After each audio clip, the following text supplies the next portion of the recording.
Like when you get those deals and you go, oh shit. Well, it's probably here's me. Bubba again. Have we funded? Have we funded? No, that doesn't. I mean, there was a time that did, and some of the girls. Well, we can save this for.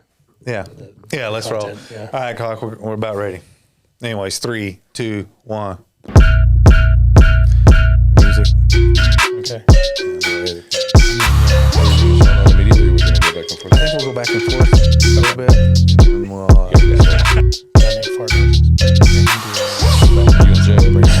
all right, welcome back to another episode of Are You For Real, where we talk about real, raw real estate. You know, this is real estate like you've never heard. I'm your host, Bubba Thompson, local real estate agent here. And with me, as always, Jeff Dowden, local realtor, avid dog lover. Yeah. So that's my thing. Yeah. That's my brand. Now, we talked a little bit about our dogs the last time, you know, and I remember what my dog is now, Jack Russell. JRT. Yeah. My wife said, remember it by your daughter's initials, JRT. Yeah. So there you go. Makes it pretty easy. And what was your dog's name? Nikki. You forgot the name. I forgot the name, though. Yeah, you try to test me out there. There you go. You know, so speaking of the dog, I've been in the doghouse Okay, you have? for about a month and a half. With your wife? No, so my dog, like her back legs kind of, she's 13, so she's older, so her back legs are like giving out on her. Yeah. And like, so just every now and again, she'll just kind of drop down and kind of freak out a little bit. So I've been sleeping on the sofa next to the dog for about a month and a half, taking care of her. Yeah. So, been in the doghouse. What's going on? What's going on with her? I don't know. Something with her spine. It's something with those dogs, I guess, you know. This age thing.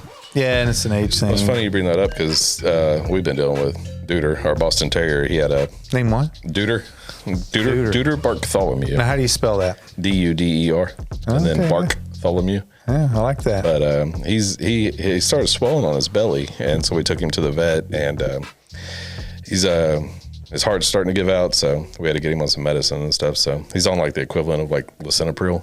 But he's doing better, man. He's doing better. So. Yeah, my dog's on like some medications. I'm like, how in the hell can this dog take all this? So apparently we were talking to the vet. They're just like humans. They treat them almost like humans. Mm-hmm. So we was talking to her this morning, and she's like talking about a cardiologist and stuff. I'm like, I don't know, man. It's a pretty big step for a 14-year-old pup. But. Okay, I'm going to give you a tip on vets and medication for your dogs. Mm-hmm. A lot of the medication that you get, instead of getting it at the veterinarian, get it through like your Kroger's or CVS or whatever. So for instance, Good RX. Yeah, or something. But so for instance, like there's this one medication she takes, and if I get it from the vet, it's like $67. Yeah.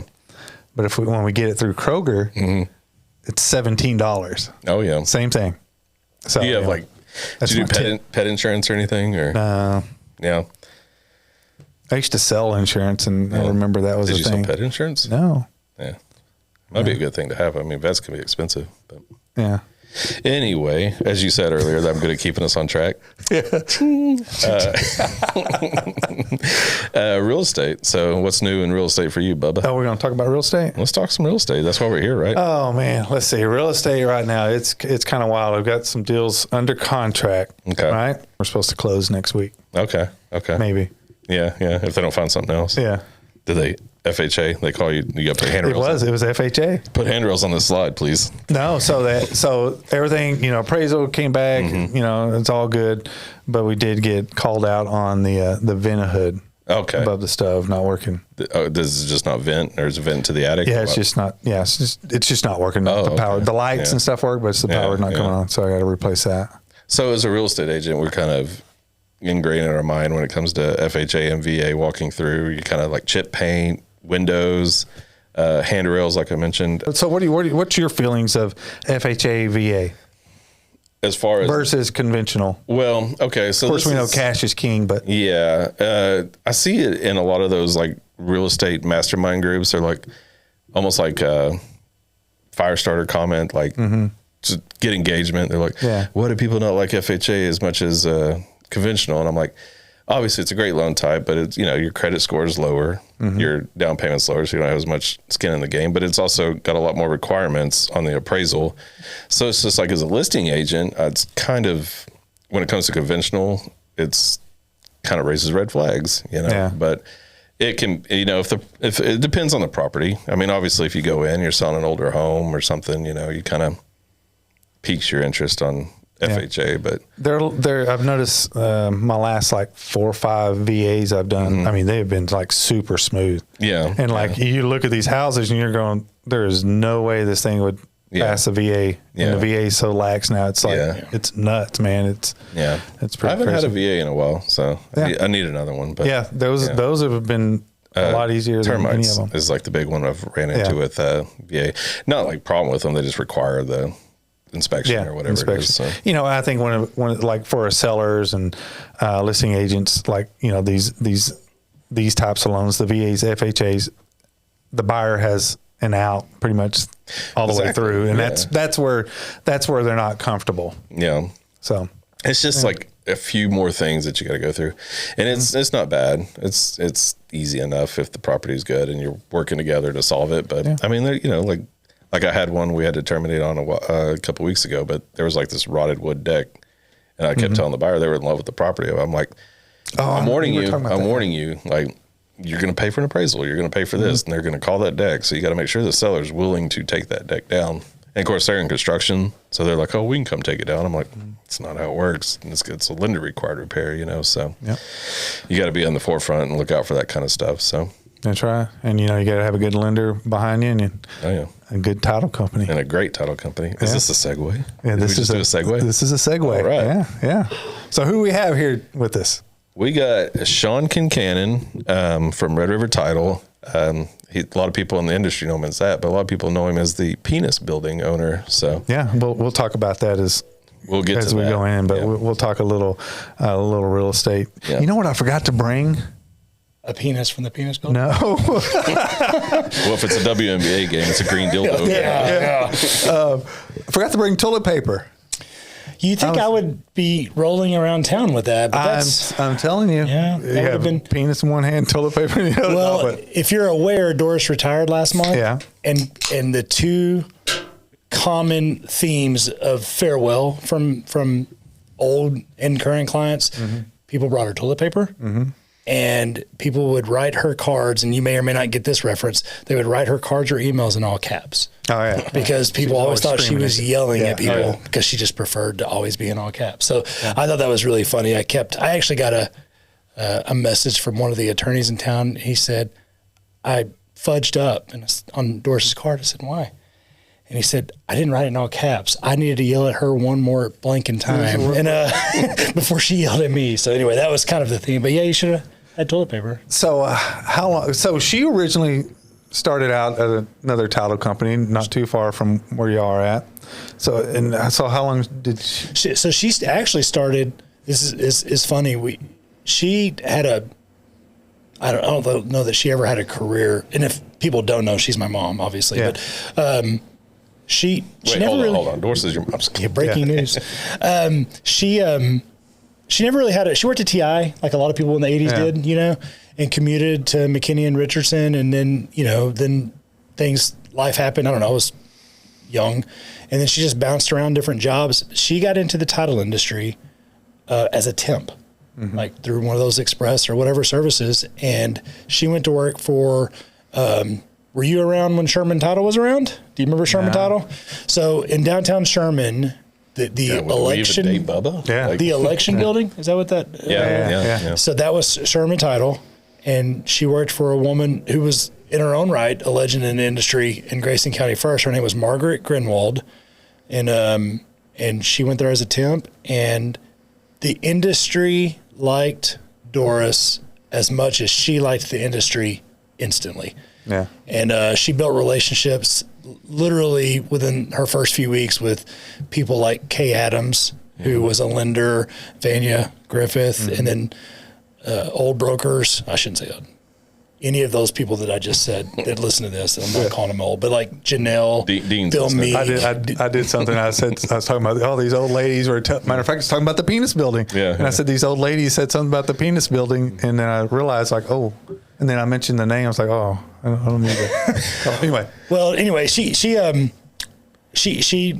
just hit the ground running. And matter of fact, I was telling Jeff before we started too, I actually worked there.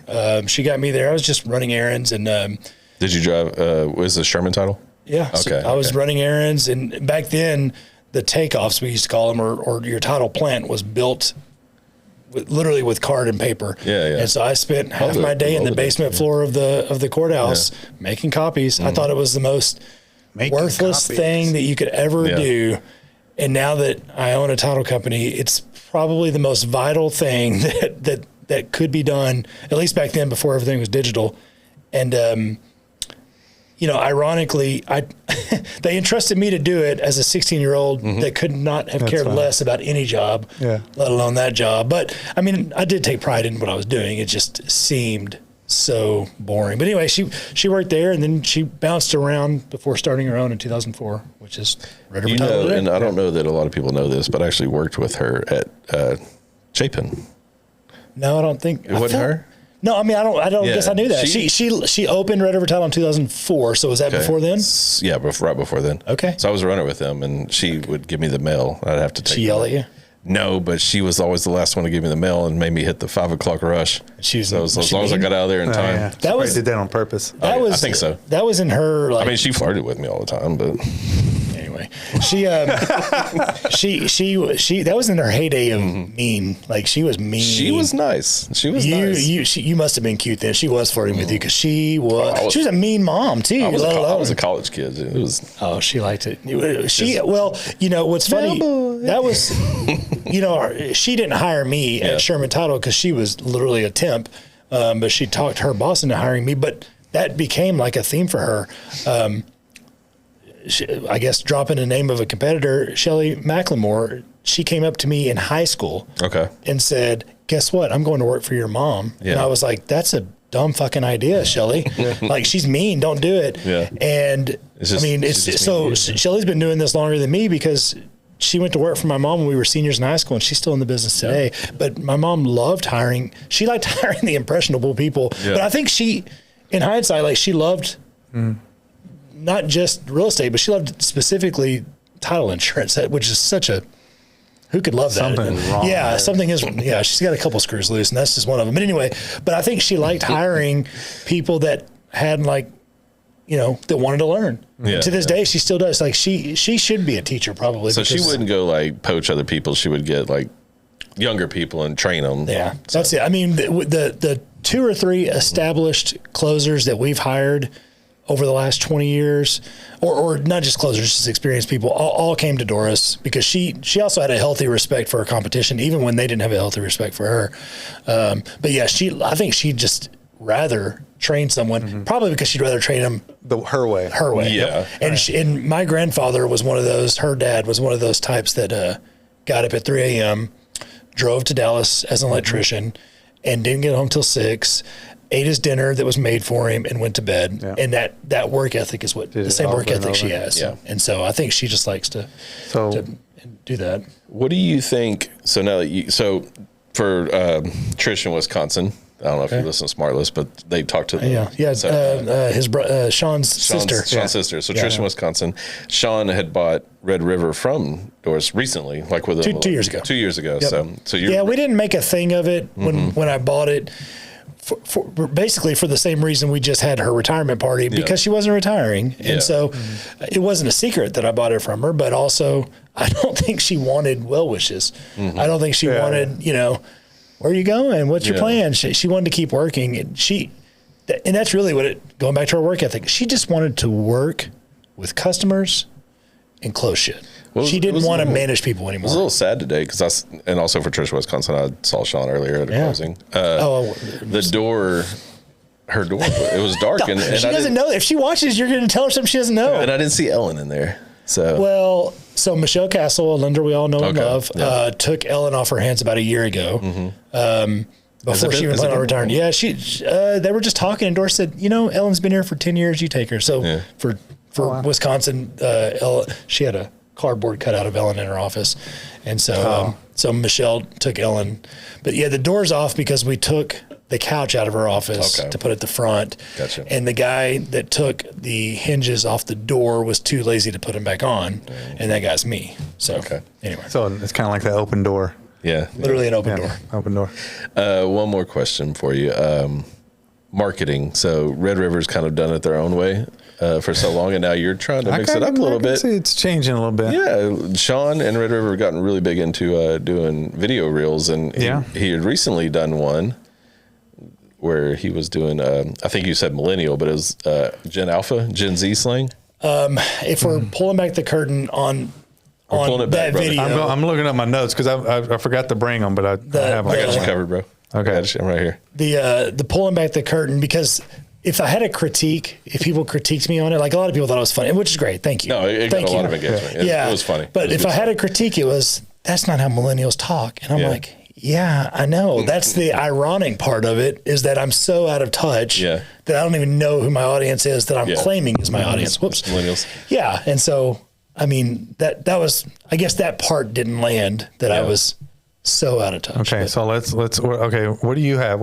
I got so since we're gonna see how out of touch. Is this a quiz? The quick quiz. Okay. Oh crap! All right, so I was not. He did not warn me about this. No, this is off the cuff here. Great. All right, so you were dropping a lot of, as millennials would say, bangers. Yeah. Slapped. So there you go. I'm gonna give you a few, and you're gonna tell me if you know what they mean. Can I phone a friend, like my 16-year-old son? Sure, why not? He might be busy at the game, and you know he's not answering. That phone's on silent right now.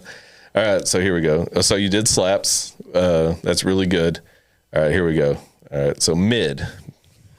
Mid is, I know what it is. It's like you're not really cool, but you think you're cool. Like you're mid. You're basic. Yeah. Right? Average, right? Yeah. Average. Mediocre. Media is short for mediocre. Oh, yeah. And in researching this, I learned a lot of these are just like shortened versions. Yeah. So sus. Suspect. You're suspect. Yeah, okay. I know that. Here's a little tough here. And let me just interrupt to say I've got two teenage sons, another one. So I'm not completely out of, well, let's see. Let's keep going. All right. We're going to get harder. Okay. Op. What'd you say? Op. Can you use it? I don't know if I can. I don't know if I can. No. No, I don't know. That one is enemy or rival, like opposition. I did give you a clue with like op. So yeah. Let's see what else we got. I almost said opportunity. Let me give you easy. I'll give you an easy one. Go back to easy. Okay. Flex. Oh, that means that you're showing off. You got something to show off. Yeah. There you go. All right, here's a little tougher. Giot. I know what that is. And if my wife watches, she's going to kill me because I like to tell the boys that their mom has a giot. Oh, there we go. And then they're like, that's gross. There we go. All right, here's one I think a lot of people know, or younger people know. Delulu. Delulu. Like delusional? You got it. There you go. You gave me the hint with these are short for something. Correct, yeah. I don't think I would have got it if you didn't give me that hint. So. All right, what about Riz? Cool, man. I got that Riz. I got that Riz. Yeah, that's good. Which, do you know what that's short for? That's actually short for something I learned. Charisma? That's right. Yeah. There you go. Here's one I've never heard of. Core. I've never heard of that one either. No, you got me on that one too. And it says emotional, often nostalgic or surreal.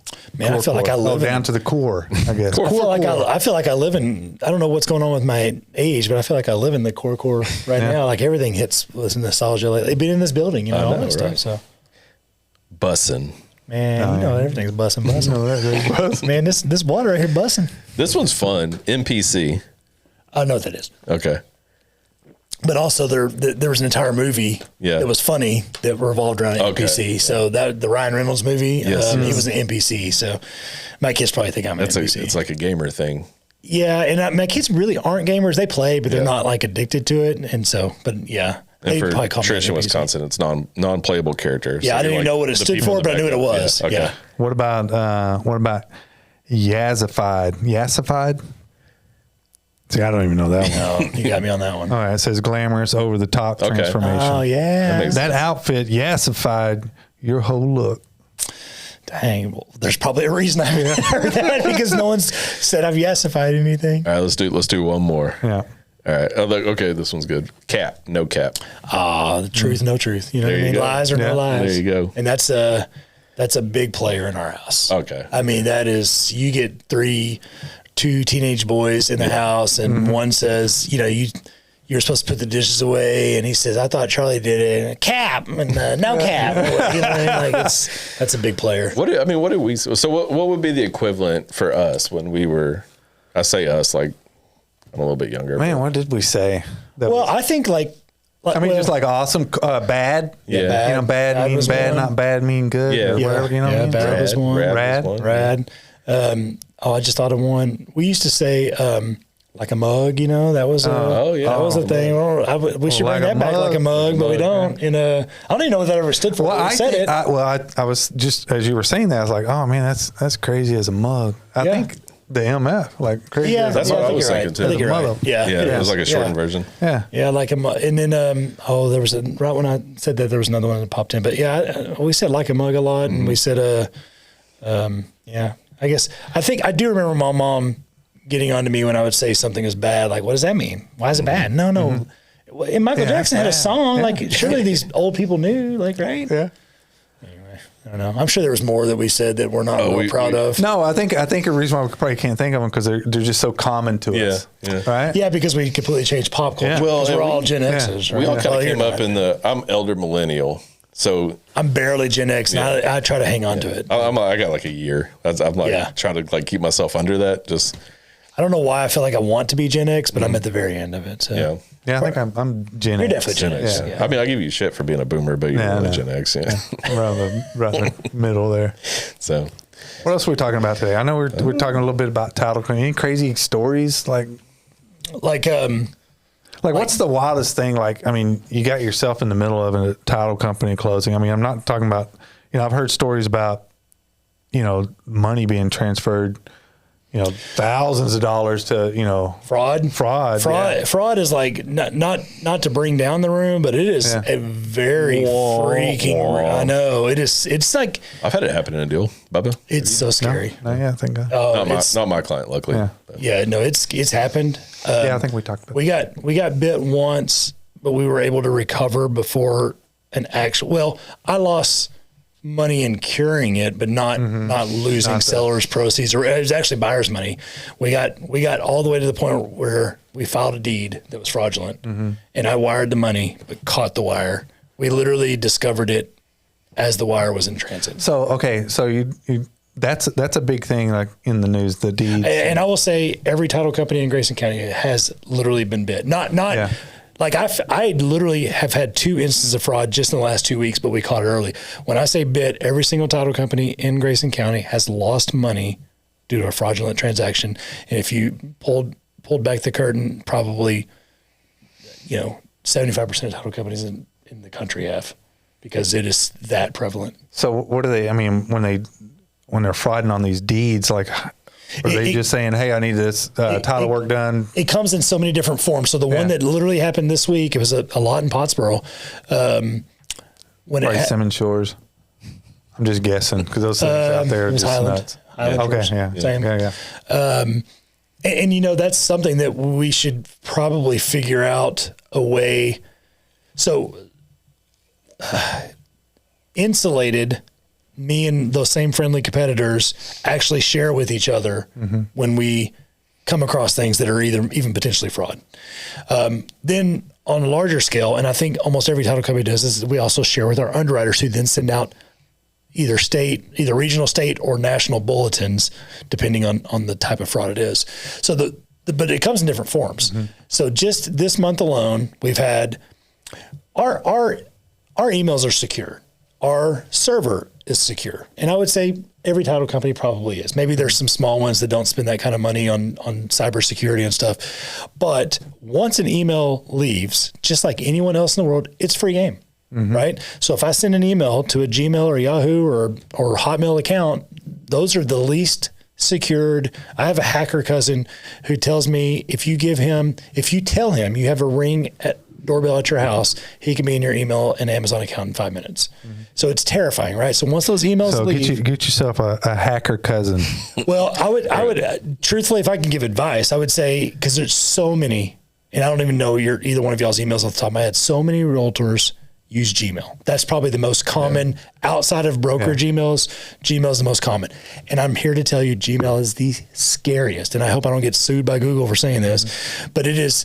Disclaimer. If there are 10 fraud attempts in a month, 9 of them, there's a Gmail account in there. But most realtors pay for whatever the security, the two-factor. So it's not necessarily their email, but and if you're a buyer, you probably just have a Gmail account because you have one. But well, it has like so many different ancillaries. So just this week, a buyer got an email, looked like it was from us, and they spoof your email. Oh yeah. And it's scary. And they say, "Hey, something changed. You need to wire money." No title company is ever asking you or your client to wire money unprovoked. Yeah. Even if it's earnest money, we typically say, "Do you want wiring instructions?" Or, "Hey, congratulations on your contract. Here it is." Right? No, but no one's going to reach out to you and say, "Things change, wire money." And I know that you guys educate your clients, but that happened. The one in Pottsboro was a guy that was posing as a fake seller. The number one target for fraudulent deeds is usually unoccupied or unimproved, no money owed on property. And they're these sophisticated fraudulent people. It used to be, without stereotyping or sounding insensitive, it used to be people from different countries. When they emailed you, you could catch on pretty quick because it would say, "Are you talking about the Nigerian prince?" Yeah. The grammar and the punctuation was off and all that. Well, now they use AI. Yeah. So their emails look more sophisticated. I need 20 million US dollars. Yeah. Well, but this guy got mad at me, said, "I'll find another title company." I was like, "Okay." Yeah. But he was clearly fake. Like, he sent me a fake ID. He had the date backwards. Like, it was the worst. He sent me the driver's license in Microsoft Paint, an editing app. Oh, that's awesome. Like, so they still have those type of slip ups, but it's only going to get better. It's kind of like the fraud Epstein file that has it was edited in the Adobe, or whatever. Yeah. It's like generic. So, but that's it. But we've mentioned Epstein in every episode now, by the way. Yeah. Thank you. Well, thank you, Hawk. Did he kill himself? Well, I don't know. Well, I don't know. Where's that missing minute? We got another chair. We can get Hawk. But when you asked about crazy stories, like, do you want to know, like, crazy, like, that's fraud, and those happen. I could tell you a dozen different of those stories, and they're scary. Or you want, like, crazy, like, title? Let me ask, like here's title chain. Here's something I want to know. Okay, we're sitting at closing table. Part of the questions are, are you about to get a divorce? Has anyone right at the table said, "Well, yeah, we're getting a divorce"? Well, yeah, but if you're getting a divorce and not divorced, and husband and wife are both coordinating. I mean, you ever found out right at the table? But here's the deal: if you're not divorced yet, then you're still equal owners, and you're both cooperating. There's not a lot for me to do now. If one person says, "We're getting divorced, and I want this house," F you, ex-spouse. That, you got a problem. And that's happened, maybe not at the table, but in the process. Yeah. I have had one instance where they didn't do it at the table, but they basically walked outside and the husband said, "I'm leaving you." Like, they want to get the house sold. Yeah. Yes. They want to get the house sold. After that wire transfer. Yes, that's happened. So why is he so jittery? Yeah. Yes. That's probably happened more than once. Son right there. But not, Son right there. Yeah, not at the table. My first year in the business. Okay, I forgot about this. First year in the business. It's always the first year, isn't it? Mm-hmm. I was young. Husband and wife come to closing. Something just didn't feel right. And I take another look at the ID. It's not the wife. It's the girlfriend posing as the wife. And when I don't even think I didn't have the nerve to call him out, but I knew the agent. And I said, "Are you getting cheap?" I think what happened was I stepped out when something else happened to make me step out. But that's when I started looking at the driver's license and all that. And the agent, who's still in the business, not as active, but still in the business, came out and said, "Are you getting a weird feeling?" And I said, "Yeah." And I said, "How well do you know him?" She said, "I met the wife when they bought the house or something, and she just looks completely different." And we went back in there, and I don't remember the question the agent asked, but she confessed right away. She said, "Well, Susie said I could sign for her." Like it was just, you can commit fraud because you want to. And then they basically got defensive and they walked out on their own. Yeah. And then lo and behold, like, attorneys are involved, and I don't even know whatever happened to that deal. I had a person die the day before closing. Well, I think we've all had that. Actually, it's a commercial establishment that you guys all frequent. We all frequent regularly. And when the building was selling, the guy died the night before. And the current owners are still the owners, and they're friends of ours, and they probably know who I'm talking about. But yeah, he died the night before closing, but they still bought it. They just had to wait 8 weeks. Just do an affidavit, or They had to go through probate, so it just got delayed for 2 months. They still proceeded. We had one a few years ago with me, you, and what was it with y'all? Maybe. I have a lot of dead people in my life.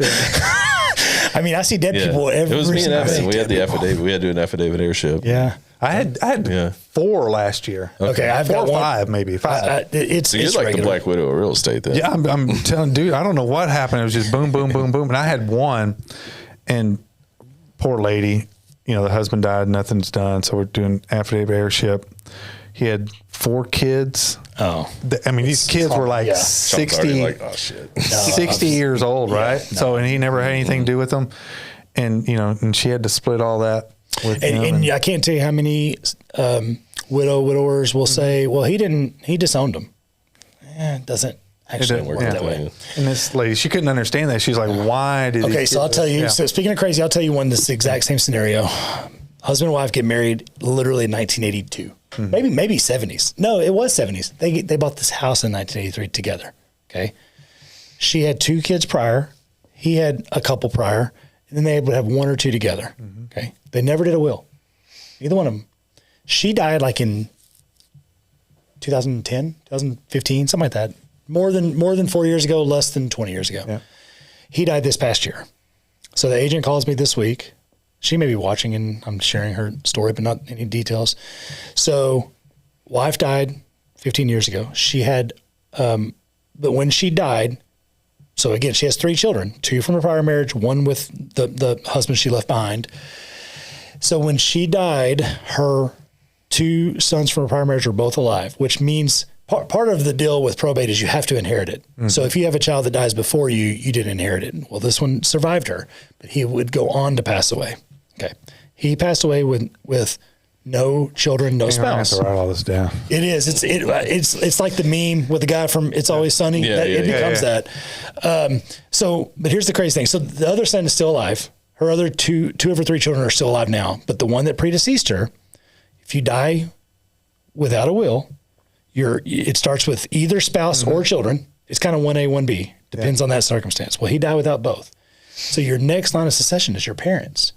So that means that this woman's son, who died without a spouse and a kid, but inherited a 1/4 or 1/3 of a half interest, his dad, which makes his mother's ex-husband, comes in the title. So now this widower shares a piece of his property interest with his wife's ex-husband. Oh, well. Hold on. He's dead. Yeah. Oh, He survived his son, so he stood to inherit that interest. He's dead. He left behind a wife, and it would also go on to have other children. They were divorced in the 70s. Yeah. This is 2015. Yeah. And so he left behind a wife and other children. That wife is dead. So now this widower on this house in Sherman has got a 1/3 of a half interest that is vested in his stepson's half siblings that he's never met. That's crazy. All because they didn't get a will. So that's happened. It was probably like a $200,000 house too. So wasn't that much. And then the other crazy one that's always happened. One of those. Yeah. The other crazy one that's happened recently is in here in East Denison. There was a property that was bought by a husband and wife in the 90s. A year after they bought it, the wife dies. Husband was alive until like 2015, same thing, but he remarried in like 2000. This is so wild. So he remarries that woman, and then he dies. Well, his new wife deeds the property that she never owned and never inherited, but she uses a power of attorney of the first wife who has been dead for 20 years, and no one caught it. So she said, I'm going to act as a power of attorney for my husband's deceased wife and sell it to my kid. And he thought he owned it. And they didn't do title insurance. So then he sold it to the next door neighbor, who then sold it to some other people. And that's gone on with no title insurance until last year. But the last guy that bought it, this was probably a $30,000 house until this last guy bought it and put $100,000 into it. Yeah. And everyone is dead. He's never going to be able to get title in his name.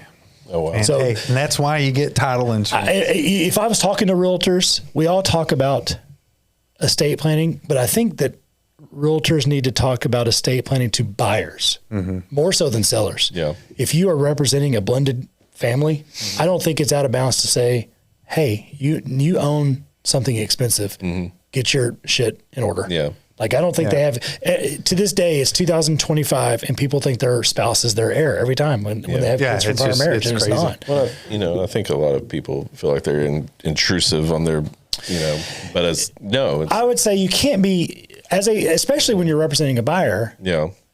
You, as a buyer's agent, may not know the details of their credit, but you're involved enough to know when a lender tells you, hey, they've got an IRS tax lien they've got to pay off first.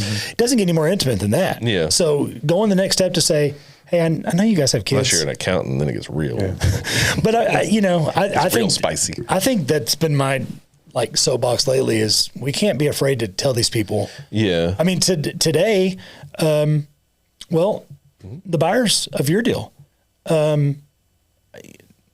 I had to tell them no, it wasn't yours. I'm sorry. It was the other lot, but it was a mother-daughter. I was like, we closed, bro. No. Nothing bad, but it was a mother-daughter, and the mother made a comment about, I'm doing this so that she'll get the property when I die. No, she only owns half.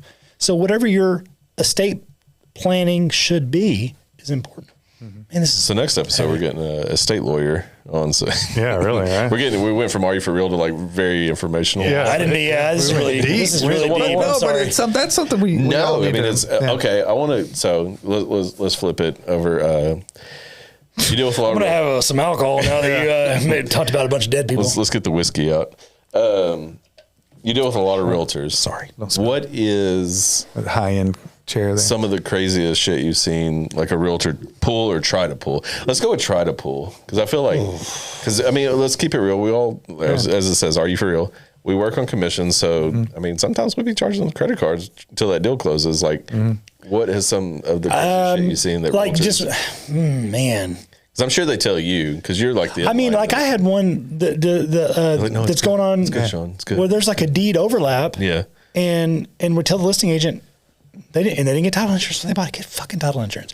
They didn't get title insurance when they bought it, and there's a deed overlap, and they were like, well, can we just close anyway? Because they no.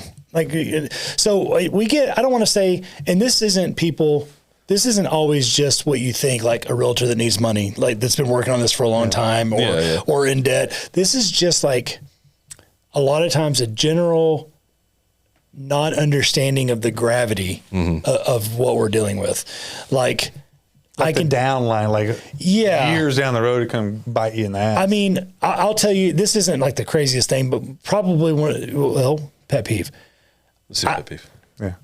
If you're a buyer that's getting a loan, you're out of pocket in inspection and appraisal off the top. I get it. You're $1,000 committed before you've even finished your loan application, just about. So I get it. But I cannot tell you how many agents want to avoid the cost of a survey. And I cannot tell you that many times a good survey is more important than an appraisal. That appraisal is no good in 60 or 90 days. It means nothing. The market changes. But your boundary lines are going to be the same forever. Yeah. There's an easement that's going to be there forever. There is a protrusion that is there for you to see.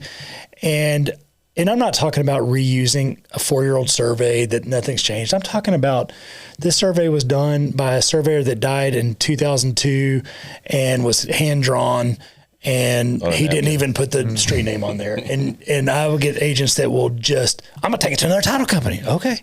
Yeah. Fucking go. I mean, I never want to lose a deal, but this is not even as expensive as an appraisal. It's $500 and it lasts a lot longer, and it's a greater peace of mind than an appraisal. Why you don't hesitate to pay for an appraisal. You don't hesitate to pay for an inspection, as you shouldn't. Why hesitate on a survey? Yeah. But that's not especially out the lake. Out the lake, I'm going to tell you, rural property, especially. I'm telling you, man, you better have a survey. Anything land, because it's nuts. Anything rural, especially, or not in a predefined. But line blocks are important too. You don't know how many builders missed a building setback line. You know what I mean? It's just. I've had a driveway overlap. We just did an exception or whatever it was. Yeah, you can. That's just it.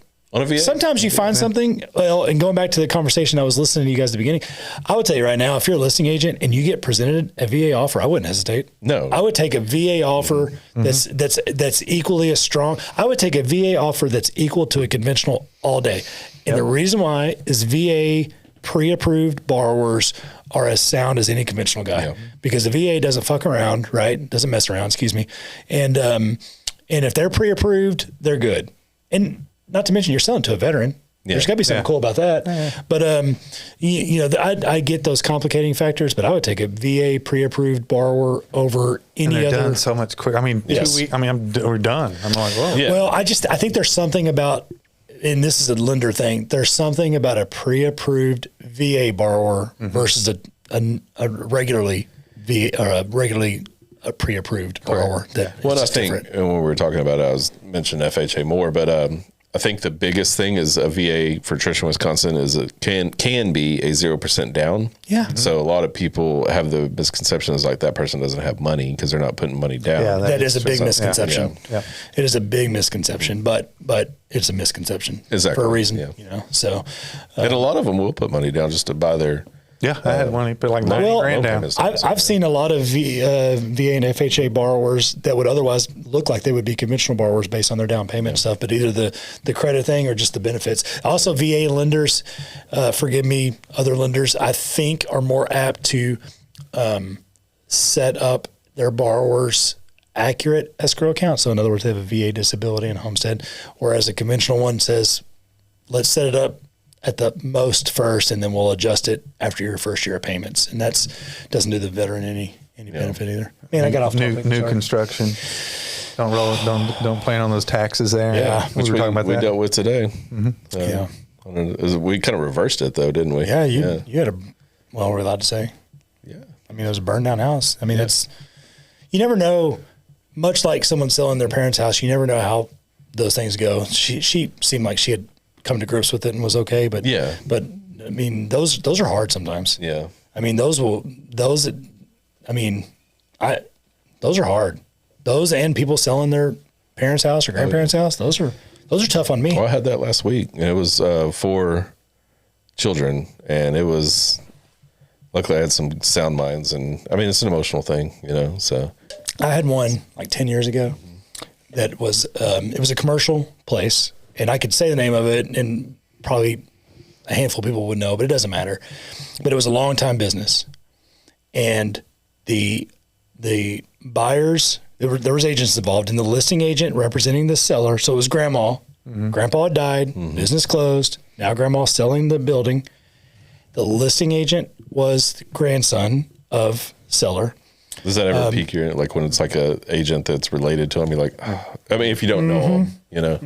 Of course it does. Yeah. And I think there's a reason that. Sean, we're on Are You For Real? I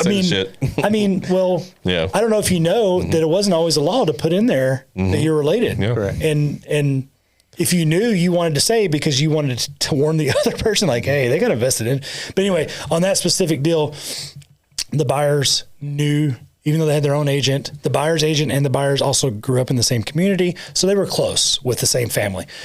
And then when they came to closing, grandma brought 2 of her kids because it was an emotional thing. And I didn't know these people. Never met them before they sat down, except for the 2 agents, but I didn't know the buyers or sellers.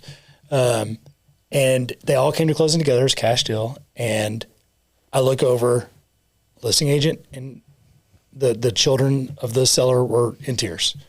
Then I look over here and the buyers are in tears.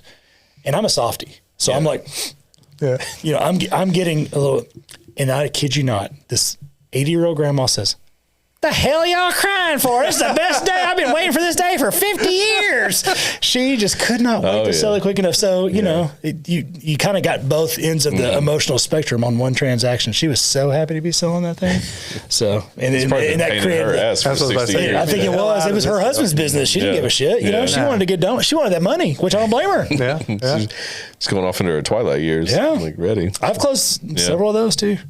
Doris, going back to her, she says, and I hope she does, that she's going to write a book and make a collection of crazy closing stories because there's a lot. So. We'll have to get her on. Yeah, we'll bring like another episode. We'll have. I don't want her flirting with y'all on camera in front of everyone. I mean, because like you said, she flirted with you.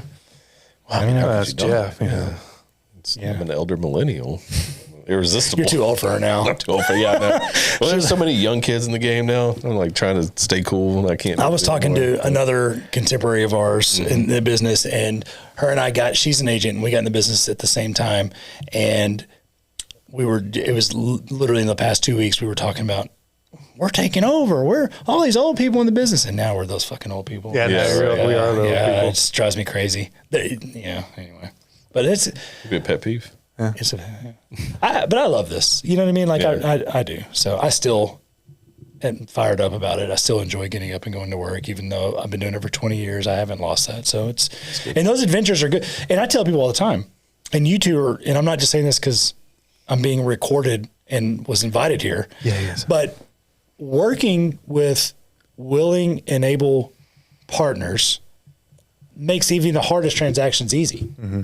It's coming across those complicated deals, and you do have an agent on one side or the other that just wants a paycheck. Like, don't tell me about the pain, just show me the baby. Yeah. Well, we need to go through the labor pains together, or we're never going to get the baby. Mm-hmm. You know what I mean? Like, they don't always grasp that, and it happens with lenders sometimes too. So a lot of people don't realize it takes a good 30 to 45 days to walk across the finish line. So it very well can. That's what I'm saying. We're coming down to the wire on my deal. Yeah. I mean, we issue commitments, and it is a commitment. Yeah. I mean, it really is. I mean, there's not a single real estate professional that would sit here and tell you that they don't want every deal to be cash and close in 15 days and go easy. Of course, we all want that. But it's just not reality. Yeah, we like the easy deals, not the hard ones. Yeah. Speaking of the hard ones. Oh. Yeah. Why we really got you here. Conspiracy time. I want to know. Okay, so I'll start it. I must confess, I did not watch or listen to the podcast of the gentleman in the other room, but I heard the trailer of, I've heard all the conspiracy theories. What are the conspiracy theories?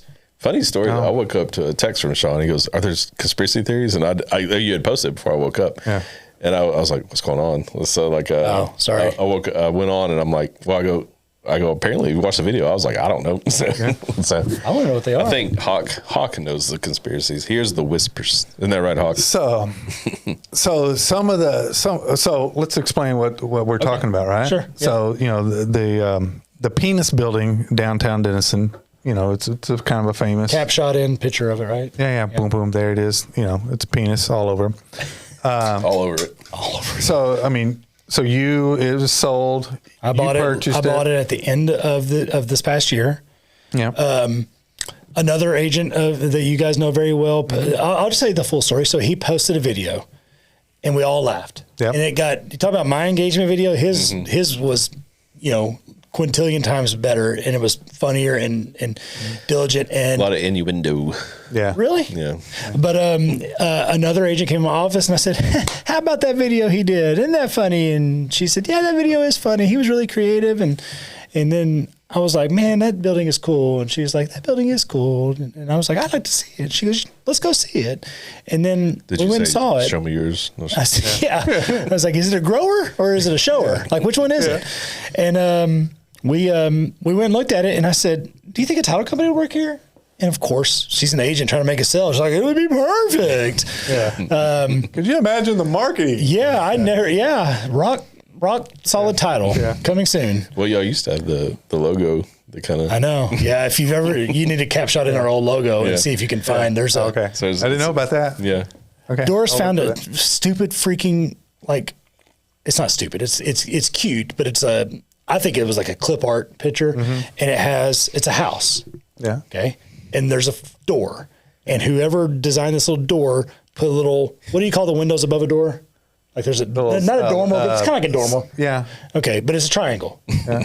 So you have a rectangle and a triangle, but then the genius that designed this ad put 2 bushes at the bottom of the doors. Awesome. So if you look at the old Red River Tile logo, so it was only natural for us to buy this. Kind of drew you to this building. You didn't know it, but that's why. Famously, I changed the logo when I bought the company, and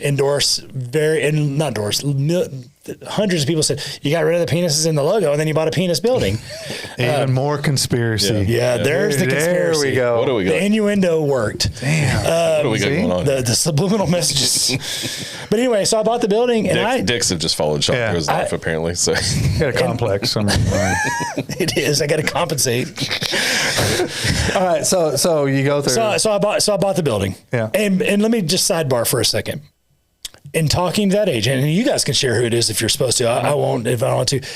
I think that he had got a lot of brushback because of his innuendo references from people that might have thought maybe there were some boomers that thought that's not professional or that's not. But I'm here to tell you it worked because I had no intentions of opening a Denison office, of finding a Denison location, of investing in commercial real estate. And that 2-minute long video made me laugh so hard that 3 months later I'm at the closing table buying it. Not even that long. and a at month our later. age, 2 minutes is long. So And it was. hey, we're talking about What did my wife tell you? But anyway, so I bought the building, hired an architect, got plans, and Let me ask you run away. this. So on the plans, did you plan on changing it? So I only owned the south half of the building. So there is just like many other downtown building there, the middle wall was a boundary line. Another close friend would, after me, but not long after me, buy the south half. And we never collabed on like a joint thing together, but we definitely collabed on theme. And so the outside was going to be beautiful, and they were staying.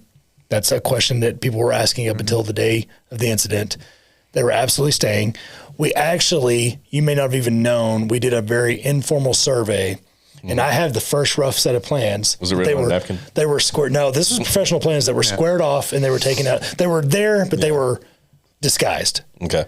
And when I tell you the blowback of people hearing that they were going to be covered up or removed was so severe. And I grew up here. It was not the penis building when I was a kid. It was a restaurant. It was a check cashing place or gold and silver or both. I can't remember. I've been in that building as an open business as a child and never heard of it called what it was called. But anyway, the blowback was just too much that my partner and I, we were talking and we're like, we can't get rid of him.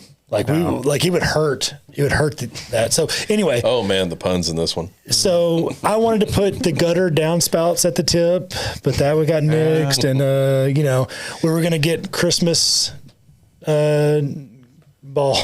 We had a lot of different ideas, and, but it was all cohesive. The entire exterior. All the videos are just y'all wearing gray sweatpants, like. Have you ever seen the meme of the former? Well, never mind. That's too inappropriate. But so so we fast forward, and it's getting, this work is happening, and then on May 15th, the roof collapsed. When I got the call.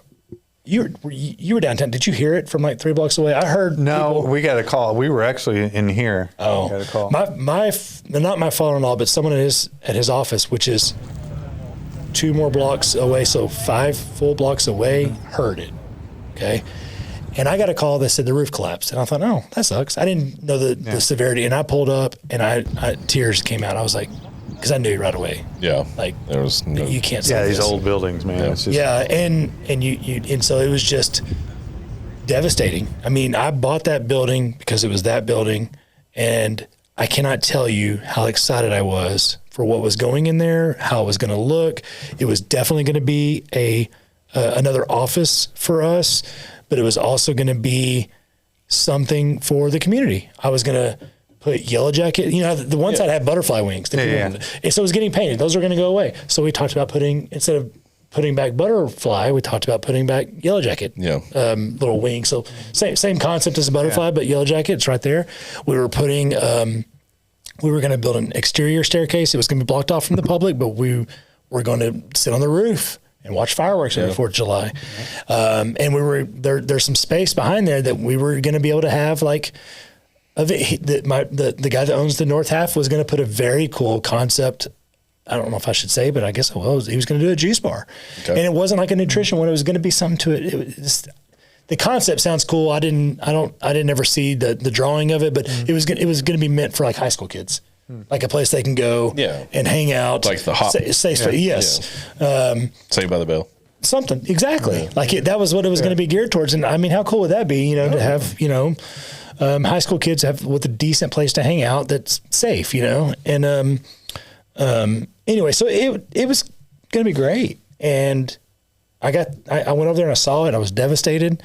And then we thought there was a small window where we thought the exterior would be salvageable, but it wasn't. Yeah, that's what I was thinking when you saw it. I mean, obviously the roof and all that was crazy, but I thought, man, the construction in 1890 or whenever that building was versus now is a lot different. And so I don't know. All I can say is that, believe me when I tell you, we wanted that building to be what it was, to remain what it was, but it's been in terrible shape for 15 years. Mm-hmm. Yeah. I don't know when the last time a business was in there. The former owner, not the person I bought it from, but the owner before that, was still in the area. And by all accounts, she still loved the building and everything. I've never talked to her. Mm-hmm. I've talked to, I don't know if you might remember that was Ernie's. I think the original Ernie's location was on the north half. Yep. I've talked to his grandson, and they still love that building. They sold that building 30 years ago, 40 years ago, and still loved it. Yeah. Well, to make it full circle, I don't know if you know this, that I don't think it was the original, but it was definitely a longtime location of Grayson County Title. That was in there. In there? Yeah, Grayson County. Before it was on Main Street, it was there in the 80s. And in the attic was an old Grayson is actually Grayson County abstract and title. Well, now you're really poking the conspiracies. Well, maybe he had something to do with it. Where'd all those abstracts go? Yeah.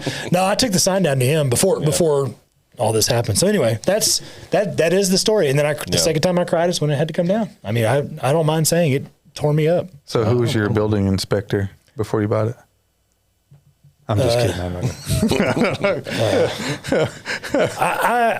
We don't want to go there. Yeah. I can't. Yeah, we're not going to go there. I don't have messing with you. I don't have any ill will. I don't have any ill. The only ill will I have is that it happened. Yeah. You know what I mean? I don't have any. Well, I mean, truly, I'm not upset with any person. Because I feel like now going into this old building stuff, man, the Facebook warriors have really come out, as they do. Yeah, and that is hard to ignore. And I get family that says, "Can I respond?" No. Yeah. Just ignore it. Yeah. Just ignore it. Let me ask you this. All right. So now they say, all right, we got to tear it down. Do you go, can we save that? When I tell you that I think I could have recouped my total investment in selling brick penises, then I think I might have. But the problem is, once they went, there was no price conscious way, despite people willing to pay. They were so big. Keep in mind the integrity of the building was such that you couldn't touch it physically, like couldn't put a ladder on it because they'd have to be saw cut out. I have a picture I'll show you of just the tip. So when it fell, the tips survived, and I got a call. This is wild.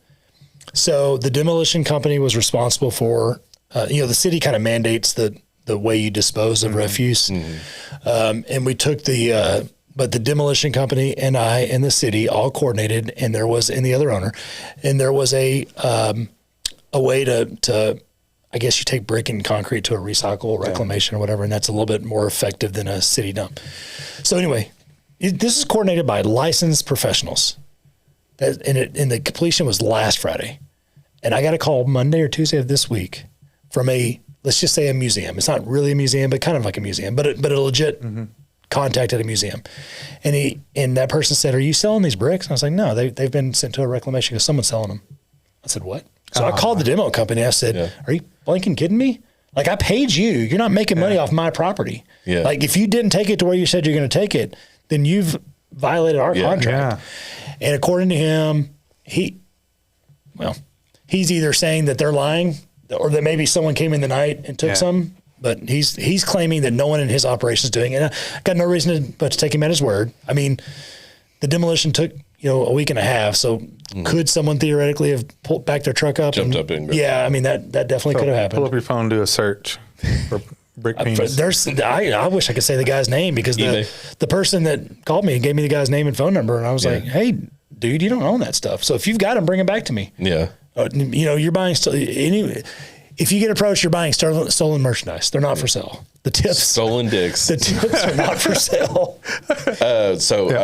I don't know what you're planning. Are you planning on building there? Because I'm thinking I would just say stay bar tuned. called Just the Tip would be. I would say stay tuned. We don't. There's nothing imminent. You're not going to unveil it here. What's going on? It's too hard to say what we're going to do. What's going to be erected there? All right, we're way off track. I forgot we're on a podcast here. Oh, sorry. What are we doing? Oh, I thought we were just hanging out. So we got to get this over with. I think we're already past our hour. So. Oh, I'm sorry. So, pet peeves. Do you have any pet peeves about real estate agents or realtors? Realtors. The ones that say realtor, that's a pet peeve. I'm just kidding. Is it really? Well, I said one earlier, surveys. Spend the freaking money and get a survey. Again, I'm not talking about the 5-year-old clean, pristine copy ones. I'm talking about stop trying to. So who doesn't?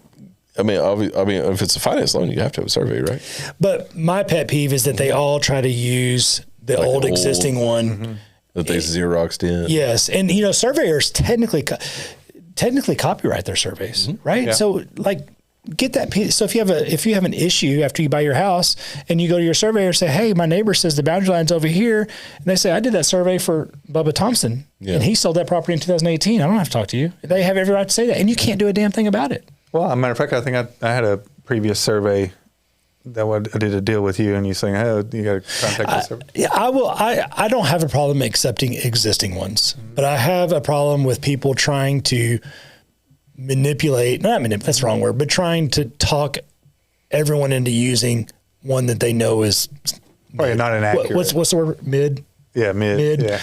Sus. Yeah, sus. So that's sus, bro. That's one pet peeve. This is kind of, maybe this is tacky to say as a pet peeve. I would say, you and I, you have a relationship with another title company, right? But you and I still have a relationship. Yeah. I feel like you and I have a really good relationship. And when you have a partnership with a title company and as a realtor with your lender, there's some level of trust that you should give that partner. So for instance, you want weekly updates, and a lot of lenders do that. Some title companies even do that. That's great. But just using the survey as an example, hey, have you got the survey yet? Nope. I'll send it when we get it. 2 days later, hey, where's that survey? Still going to send it to you when I get it. I want to give it to you just as fast as I get it. And I think most title, and again, using the survey as an example, like anything else, if you have a trusted partner, then they should be trusted until they violate that trust.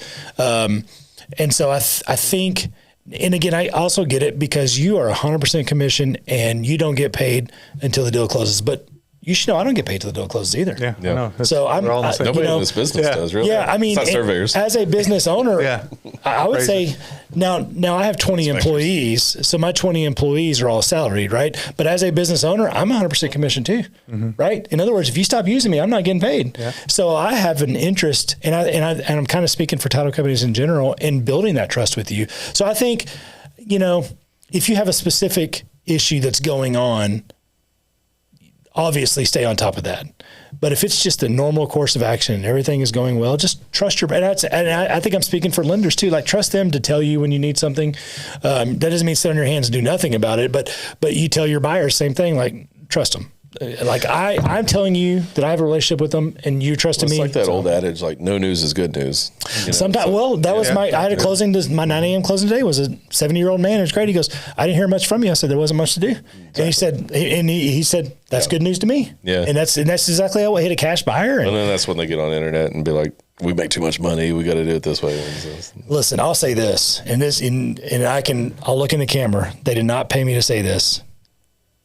Number one complaint, not complaint, but the number one thing I hear in a real estate process, I guess, is that realtors are overpaid. And I'm here to tell you, realtors are underpaid, and they did not pay me to say it.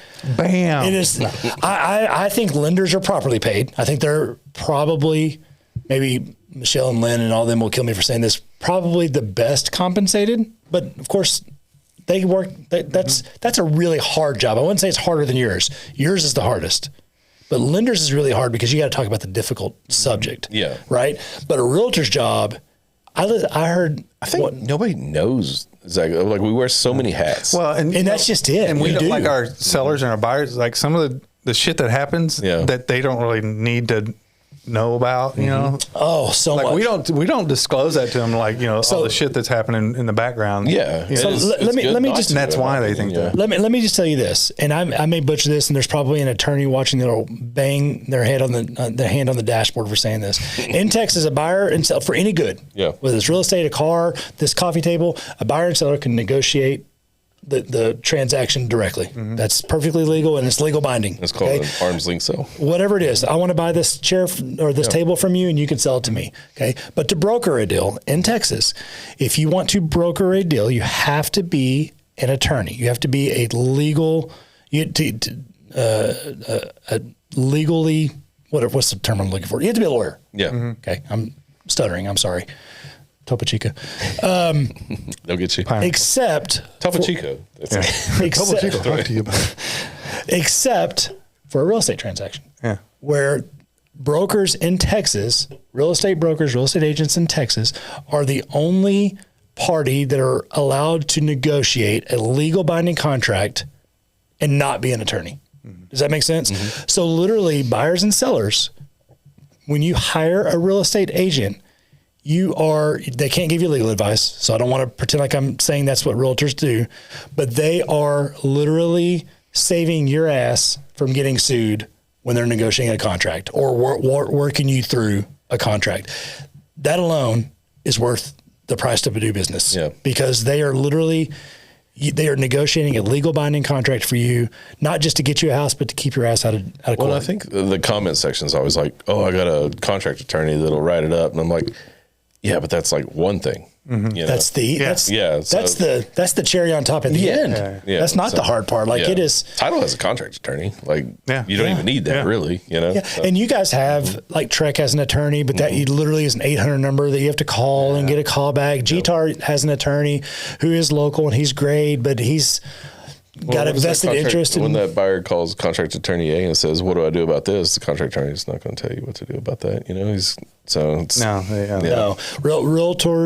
Realtors are underpaid, and that may be an unpopular thing to say to those people that are just dug in that say that they don't need realtor. And I get a lot of FSBO deals, and in those comments, I need a realtor to for sale by owner. Sorry, Wisconsin, but Trish. but so I feel like so Trish many sells her own houses. She's like a FSBO person. Definitely, she stages houses. Yeah. She stages houses. But anyway, so you guys She wants to stage. Yeah. But again, they did not pay me to say this, but I'm telling you that is the hardest job in real estate is to be a licensed real estate agent. It is way more complicated than anyone knows. And no one knows they're paying you a commission.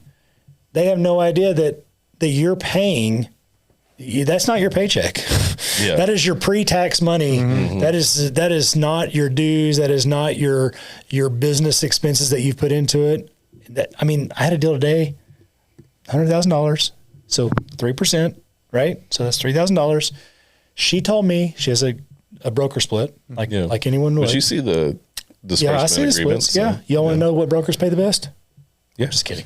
I'm totally kidding. But Real Time with Bill Maher, we'll do that on YouTube. But anyway, the whole point of the story is she had a broker split. She told me that the house they closed on today was the 60th house that she showed these people. Oh my God. So after her split, so just starting at $3,000. So before her split, do you think she made any money?